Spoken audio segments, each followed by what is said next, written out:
So let me begin this first talk for the new year 2025 by wishing you all a very happy, healthy, and a prosperous new year. Now, next, I want to ask you, by me or anybody else wishing, I'm sure you got so many New Year wishes, right? Your phone and your social media must be beeping constantly with New Year greetings. Now, just by other people's wishes, does your life become better, happier, healthier, and prosperous? We all do know the answer, right? It's nice, though. It's really nice that our loved ones and even anybody, send us a greeting. It always brings joy to our heart when somebody remembers you and thinks of sending a message. That means they bring you to their mind with a sort of affection or goodwill. So that's a really nice feeling, and that's a good start. But how do you really make your new year or any day a blessing, a good one, right? That is really important to find out. So some of you may have had, to attend family gatherings, yeah, mad Christmas parties, New Year Eve celebrations, yeah, all sorts of things. And sometimes you feel it's an obligation, it's your family with your time. And some of your family may not be practicing people, not spiritual people. They may be just, doing their own thing. And you sort of feel like you had to join them out of your, love and affection and care for your family. Yet, for those of you who are here or those of who you may listen to these Dhamma talks, you are also inclined to the spiritual path, to the path of stillness and peace. And sometimes these things can feel like a burden. And sometimes you feel like you need to like dip in some pure something and come out fresh. You need to like find a reset button and go back to being still again. How to overcome the madness of this festive season or the holiday period or whatever happened. And how do I make a fresh start?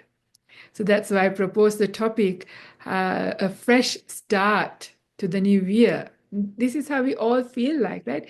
Even if we didn't have a very mad kind of entry into the new year, because I see some of you who I see on the audience were together with me on a 9-day retreat. That was such a wonderful way to end the last year and begin our New Year's Eve. We were all together. Yeah, so that was very nice, but not everybody had that. But still, some of you may have had a very peaceful entry into the new year, a good day. Whether it was whatever it was, still, if you look back into the last year or even the many years back, there are things that we could have done better, or silly things, silly mistakes, broken precepts, things that we are not so proud and happy about. This happens, right? Anybody who still has defilements, as yet unenlightened, yeah, we are bound to do these things. Otherwise, we are not human. We must be like robots or something. So that's all right. That's part and parcel of being human. But of course, and when we are intent on awakening, on this journey to awakening, it is important that from time to time we deal with these misdeeds or things that were unskillful and, make a new start again. This doesn't have to be on the new year. This can be any time, any old day is important, especially when some impurity happened, when some unwholesomeness happened. And after a while, when you feel ready, then that's the time that we need to do this cleansing process again.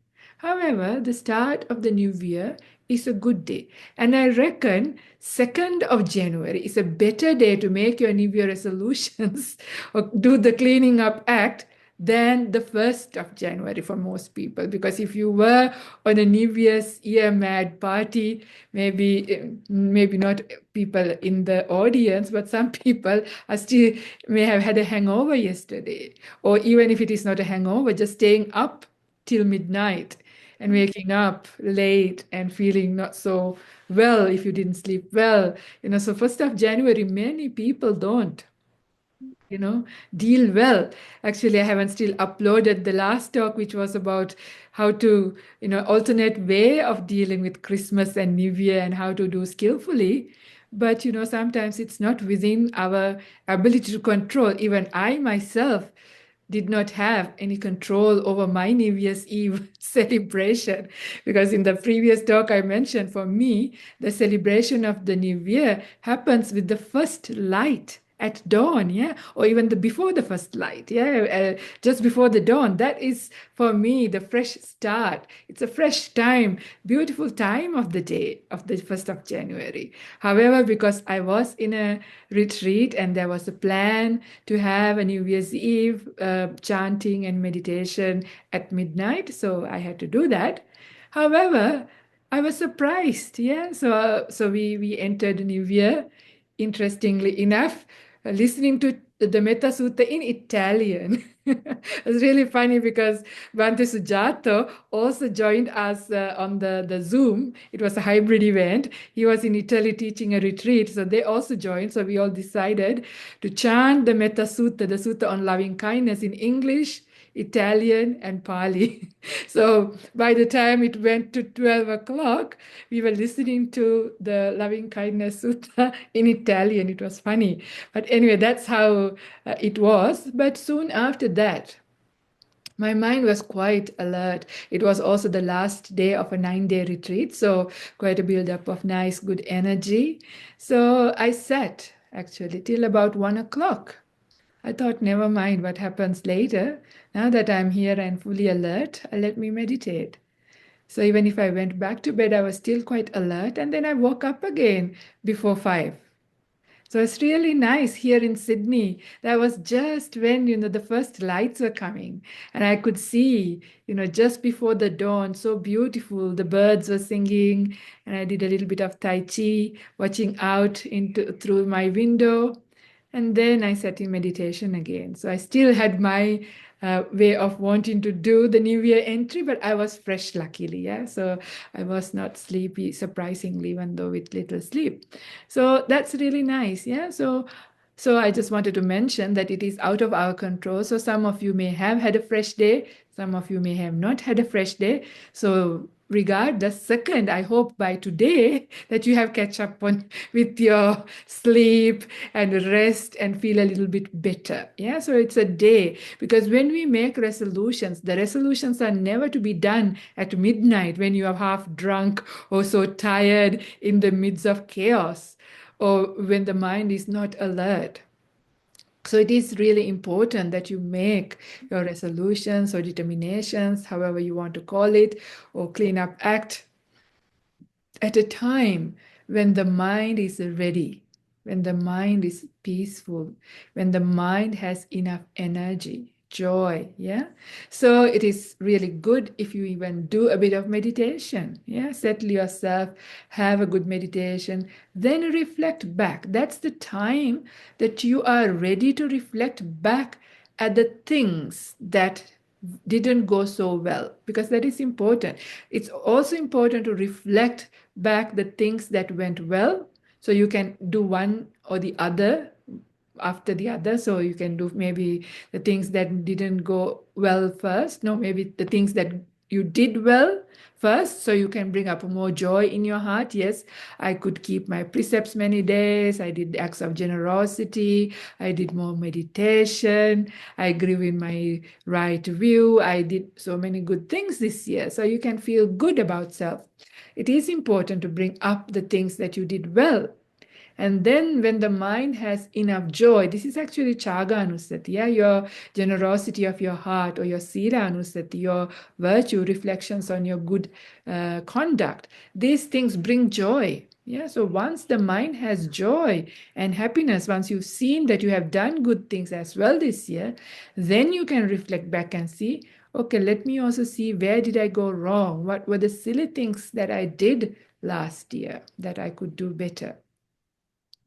So then when you reflect, you can see, okay, these are things that I want to clean up or make a fresh start. So this is really important. So this is where we have to do a very beautiful act of forgiving ourselves. Now, I hear some people find it hard to forgive oneself, but it is really, really important in the Buddhist spiritual path, in this journey according to the teachings of the Buddha, understanding that all of our actions are conditioned by the past, yeah?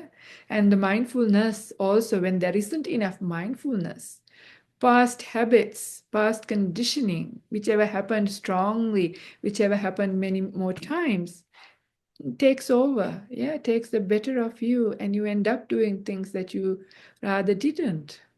And these have very incredible momentums. And sometimes you may even have a little bit of mindfulness, and you know you are doing something that you shouldn't be doing.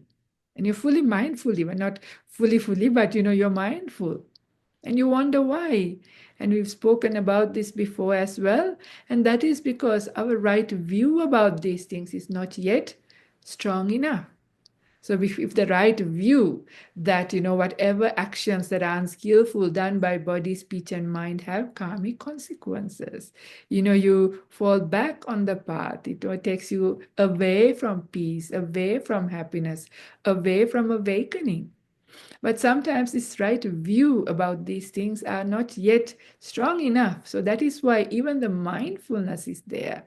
The habits and the wrong views related to those habits is still very strong within us, and we still end up doing these things. So, as practitioners, as meditators, sometimes you can see this. As you reflect, you will see how out of control some of these things were. And it feels like even you didn't want to do these things. Sometimes some of these things happen. So when you see that, you can see, you know, how we are really trapped in this body, trapped in our mind, trapped from our past actions, quite to a large degree.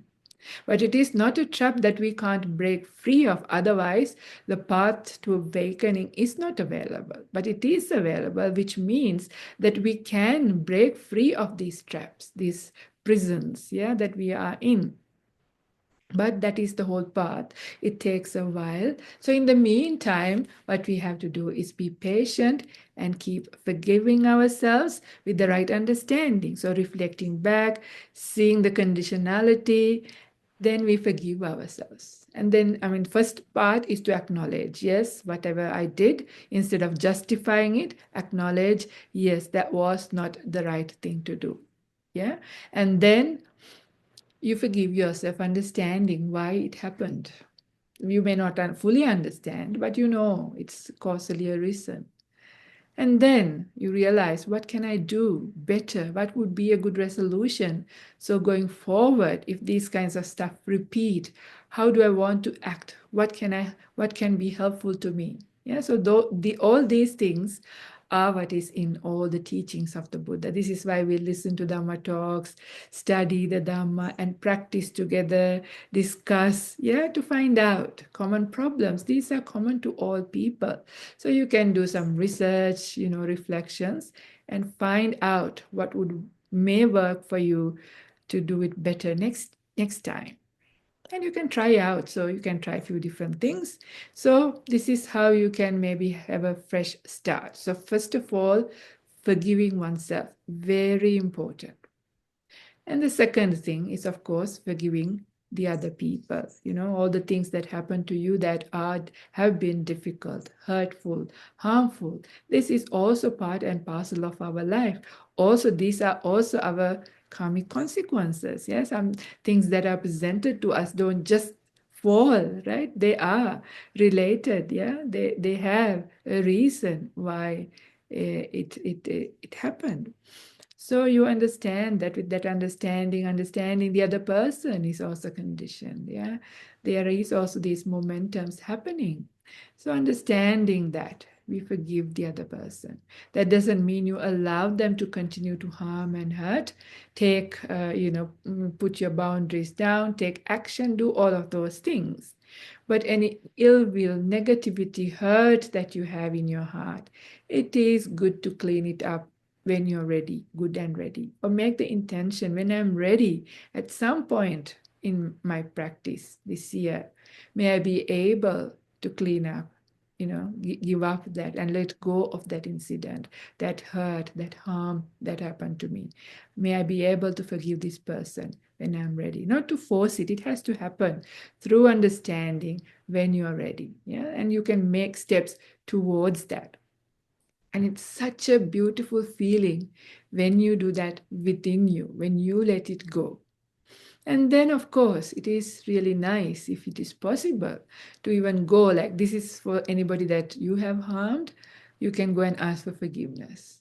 And it is also nice if these other people also come and ask and you have that exchange. And even if they didn't, you can write a nice email or give them a call and have a chat and say, let's leave it. Yeah, let's settle this and make that initiative. Try and see and be skillful about it, right? Find the right time, right place, the right way of speech. Yeah, not in a way that you victimize them and make them feel bad then things go wrong again, but in a way with a kind heart. First of all, you have to develop a bit of metta, a love and compassion for this person, for their suffering, for their difficulties, only if it is possible to do. All situations are so varied, so when you speak publicly to a large audience, it is really hard for me because some people give me feedback saying, oh, Venerable, you have no idea the things that happen to me. My life is like this. This is how difficult it is for me. And it is true. I acknowledge that. Yeah. But whatever it is, there's always help. There's always something you can do. There's always something you can do. So start doing those things. So this is really, really, really important. And the next thing that I want to say, because when we see the things that when we see our failings, so to speak, yeah, so then it is really important to remember this. Yeah, remember, instead of focusing on the times that you fail, celebrate the times you get up and walk again. Yeah. So this is also happened. It's really beautiful to remember. Yeah, we are not, when we fall down, we don't stay down all the time, right? We somehow scramble up and start walking again, maybe limping a bit with the help of a stick, but eventually, yeah, you walk again. And as a result of that falling, you also learn many things. After a while, you realize, okay, there's danger here, avoid. Yeah, it's incredible how many times you fall into the same pit, but it doesn't happen forever. Eventually, stop and you find an alternate way of doing things and going there. But every time we fail, it also gives an opportunity to learn from our mistakes. Now, that's the beautiful thing. Sometimes it is these difficulties in life that makes us a beautiful person. Yeah, it sometimes even forces us to become kind, to forgive, yeah, to let go, to make peace, because we have no choice. We have to do it. Otherwise, it's so much suffering. So we can be grateful sometimes because these things actually make you a better person. It gives you some resilience in a good way, not in a tough way, not in a stupid way, not with willpower, but with wisdom power. Through understanding, you become a better person, a more beautiful person.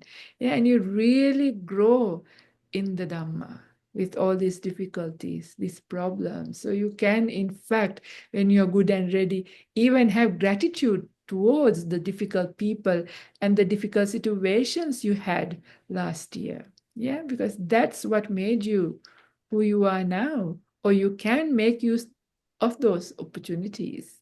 to grow in the Dhamma, to see so many things to see, inherent suffering in existence at the very least, operation of the karma, all so many things to learn from these things, understanding your own mind, how it works, its strengths, its weaknesses, and so many things. So being creative, doing these things, then you are not living your life heedlessly. Yeah, you are living in a beautiful way. And this is when we are actually living according to what the Buddha said as he was passing away in his deathbed. He said, Vaya Dhamma Sankara Appamadena Sampadettabba. So all conditioned phenomena, so that's everything, all the beings, ourselves, everything outside, all those things are constantly changing, constantly passing away, is not within our control, especially this life of ours. So don't waste time. Yeah. Don't be negligent. Don't be heedless. Instead, practice. Use your time well. Use this life. Live this life in a meaningful way. This is what it is about. Yeah, this is the meaning of life. Living it in a way that is skillful, that brings joy, that brings peace, that uplifts our consciousness from where we started. It's a beautiful way to live life. So these are the things. So sometimes, people's New Year resolutions are very narrowed down to small things. Yeah, one or two incidents related with one or two people. But instead, you can also make really broad resolutions. Yeah, may I be able to cultivate more love in my heart, like not passionate love, like loving kindness, like metta, like beautiful affection in my heart. May I be able to grow in my right view, because right view brings peace. Yeah. Right view gets you closer to the Dhamma path. Right view offers so much solutions to many problems in your life. Yeah. So, like that, you can maybe also make much more broader, like qualities that you want to grow that can be overall applied to many, many situations instead of just situation wise. Like, instead of I want to lose weight, right? Many people's New Year resolution, you can say, may I be able to deal with my greed better? or, may I be able to take care of my overall health? Because, you can't just stop your cravings if your body is not in the right place. Yeah, sometimes depending on your microbiome, yeah, what your bugs in your tummy wants, you can crave for sugar. But once that is actually settled, your cravings go and you can actually take better care. So it's not about with willpower trying to, stop yourself, but rather find the root cause and deal with it, which is much more bigger picture. So have big picture resolutions, yeah, into your maybe determinations to do better, to clean up your act and things like that. And I want to actually also read a few things from the sutta along these lines. And this is from Dhammapada, verse 172 and 73. Here the Buddha says, there are those who awaken from heedlessness. They bring light into the world like the moon emerging from the clouds. One who transforms old heedless ways into fresh and wholesome acts brings light into the world like the moon freed from the clouds. Very beautiful, isn't it? So don't allow your heedlessness to swallow you and get into darkness. Instead, when you give it up, when you learn, you wake up from there, you get up from when you fall down. Then, it's like the moon shining through after the clouds has passed. Beautiful, beautiful verse. Also, I would like to read something from Samyutta Nikaya, that is the Collected Discourses, chapter 45, sutta number 8.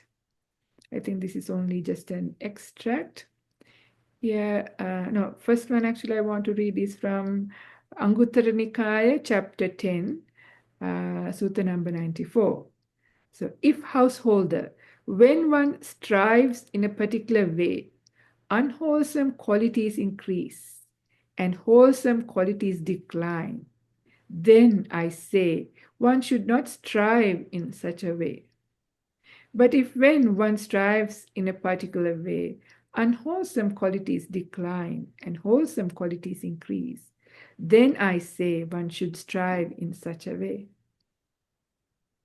Yeah, so very easy way. So if you, this is kind of a really beautiful resolution, right? To live a more virtuous, increase your sila, yeah, increase your morality in 2025. So how do you know? How do you purify your conduct? How do you know whether this is the right thing or not? Yeah, because in certain circumstances, certain special situations, you can get confused to know which is the right way, which is the correct way. So this here is a very, very beautiful way. So sometimes you have to just reflect before you do and see, when I do like this, what may happen. Sometimes you don't know. So you take your best shot. Yeah. And then after having done it, reflect and see. How do I feel after having done that or said that or even thought about that? Are my wholesome mind states increasing, unwholesome mind states decreasing, or opposite? So in small, like direct words, it's like, am I getting more angry or am I getting more peaceful? Am I getting depressed or am I getting more joy? Do I have more happiness in my life? Do I have more suffering in my life? Have I created more problems or free from problems? Are my cravings increasing or are they decreasing? Are my desires getting stronger or are they getting less? Am I accumulating things or am I giving up? Am I simplifying my life or complicating my life? Like that, it's endless, yeah? So you can think and see and reflect. Then you know which is the right way of acting. So this is a broader way of keeping your precepts, not stuck only to the precepts. Sila or virtue is bigger than the precepts. At the very least, keeping the 5 precepts is so helpful, but it's more than that. Yeah, this includes kindness and how you act. So that's a really good one. And the other one, which is from the Samyutta Nikaya 45.8, the Buddha says, he generates fire.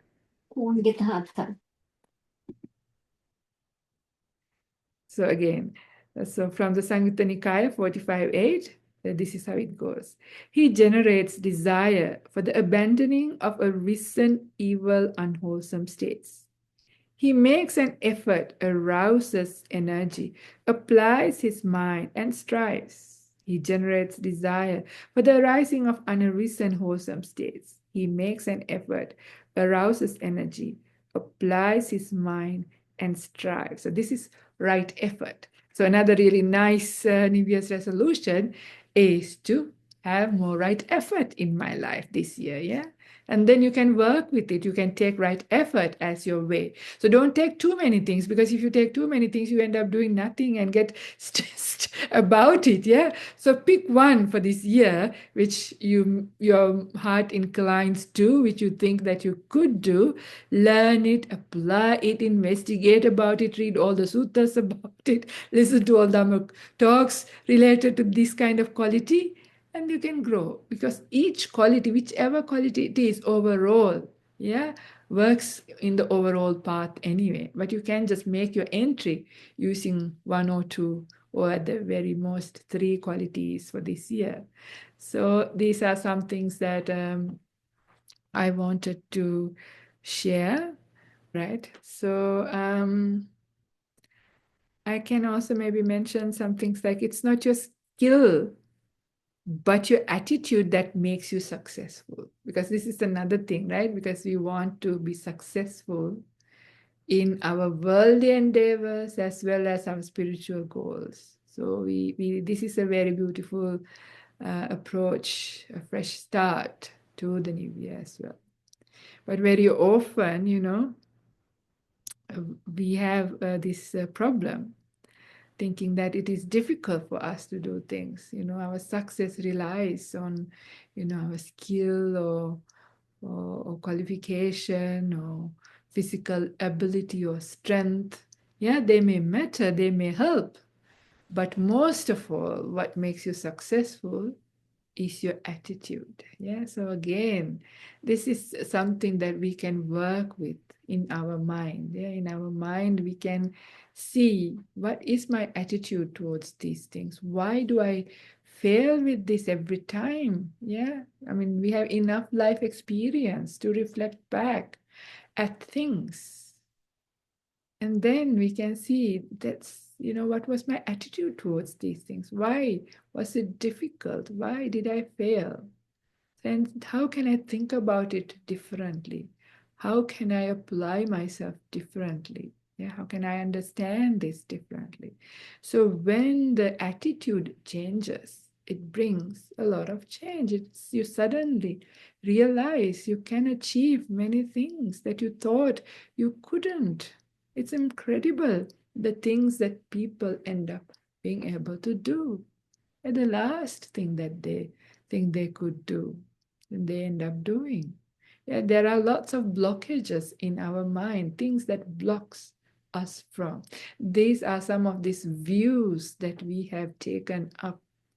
We've been sort of conditioned by even as a little child. And some of these things really block us. Yeah, so important to see what is blocking me. What is it that I can't see? So when you have meditated, when your mind has energy, it is from time to time a good idea to bring up things that have been difficult for you, that you didn't manage to succeed so far, and see what kind of attitude do you have about these things. So this is also a really nice way for a fresh start or to make progress in any area of your life. And that can make a big change. The attitude of curiosity not only makes novel discoveries, but it helps you solve the unsolvable, right? And sometimes, if you don't have that curious mind, you know, you don't ever go to places that sometimes bring incredible insights. Yeah, even in your practice, because this is sometimes the nature of people to just stay in your very comfort zone, even in meditation. Yeah, so you're sometimes stuck even in meditation, not making progress. But it is that curious mind that opens up some blockages, some places. The curiosity gets the better of you in a good way at times. And then suddenly some doors open up and you can make new discoveries. Yeah, isn't that good? That's a good thing to do. And also, your attitude can transform what is negative into something positive. That's another thing, right? So when you look back to the last year or in your past, and things that brought up some negative energy, emotions. And when you see how you were thinking about these things, and now that the time has passed, you are a bit distant from that incident or that episode in your life. See whether you can look at it in a different angle. And suddenly you realize you can make peace, you can let it go. Yeah, that's really nice. So it's an attitude that can transform anything negative. That's seeing the silver lining in the dark clouds, right? Not always just focus in the cloud is dark, it's so terrible. But the dark clouds has a silver lining. But not only that, clouds also bring rain, right? So that's good. So these are little things. And then the attitude of learning from your mistakes not only takes away your fear of doing things, but it also makes you an expert. right? Any of you who had done things and made many mistakes, now you are the expert in doing things. You know all the little tricks how to get it done. Yeah. I remember when I was doing my research, sometimes you have the beginner's luck and the experiments work straight away and it's so good and you get good result. In fact, Aisha was here. I remember Aisha had a lot of trouble. I too had with certain experiments. My goodness, how many times it failed. But in the end, she actually became the expert because this you do this, it doesn't work, and you try that, it doesn't work. So you try, methodically, never giving up. Yeah, never giving up. But then you actually even though it was troublesome, then you are the expert. You can help other people, yeah, and it's really nice. So troubleshooting is a good thing. So it's again an attitude change, but it's from mistakes that, like I mentioned before, all these experts are born.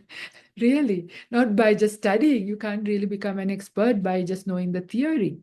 That's why, people who are hands-on with the thing, not the person who wrote the manual, who actually knows, yeah, who is actually doing the work. Because there's so much that is not captured in the manual or in the lecture that you go to learn about. But it is more when you actually do things. There are many, many layers of unforeseen things, yeah, that are there and affecting situations. So have a good attitude about making mistakes. And what your attitude is what allows you to accept the unacceptable. Yeah, this is also really important because if you constantly reject life, reject parts of life, reject parts of you, reject people, yeah, reject things, it's difficult. There's something still remaining inside your heart, makes the progress, makes the meditation difficult. So it is really important. So this is through wisdom. This is through right view. So that is why growing in a right view is so very helpful. So in fact, the retreat I attended with Ajahn Brahmali during this New Year's period was supercharge your practice with the right view. What an excellent, topic. And those recordings will come up onto the Sutta Central YouTube or something. So you can search and find. So there you can still do it. You can at least still listen to the talks, which were excellent. So right view is incredibly helpful. So it is with right view that you can learn to accept and make peace and be patient with life, because patience is a really, really, really important thing. Yeah. The Buddha says, Kanti paramang tapotitika. So patience and acceptance, so they go together. Patience, acceptance is the Pali word which is called Kanti, is highest of the spiritual faculties or spiritual practices that can deal with the defilements. Yeah, tapo means just to burn off the unwholesome things, the defilements. The highest kind of practice is that patience and acceptance. So that acceptance comes with wisdom, with practice, with using your mind, not just blankly or weakly, whatever it is, just constantly out of habit, reject things, get rid of people, get rid of situations. So try to avoid. Yeah, sometimes that is helpful too, but sometimes it is important. How can I deal with this better? So acceptance is very helpful. Yeah, so these are little things that I wanted to say, and so yeah, that's the talk for today, really. For the maybe for the past so many years, every December 31st, I write a long list. Maybe Really, I didn't know. 20, 30 items. I'm going to do this, I'm going to do this, I'm visiting this place and all. And the list came less and less. And for the last 10 years, I found, if I made a resolution in that particular month, January, end of January, I evaluate, I have broken everything. So now I don't make any resolution. But this year, this January, when it was the eve of the New Year, was it Ajahn Brahmali after the retreat said, 9-day retreat, only one word if you can do that. And he said, to be kind. So I'll try. Okay. So I don't know whether you heard, maybe you heard, that was my mother who's in the room who was speaking. I didn't know that she did this, that every year she wrote resolution, a long list. I never knew, but it's really nice. So she was also with me at the retreat. So it's true, Ajahn Brahmali wrapped up the retreat, the whole retreat, about right view and everything in one word. And that one word is remember to be kind. Yeah, kind. If you remember just that one thing, every time you try to open your mouth, every time you try to do things, every time you even try to think about something, if you remember to be kind, because it's so hard, isn't it? We forget even that one word. That is how we end up doing stupid things and making mistakes. So if anything, remember to be kind. Thank you. Thank you.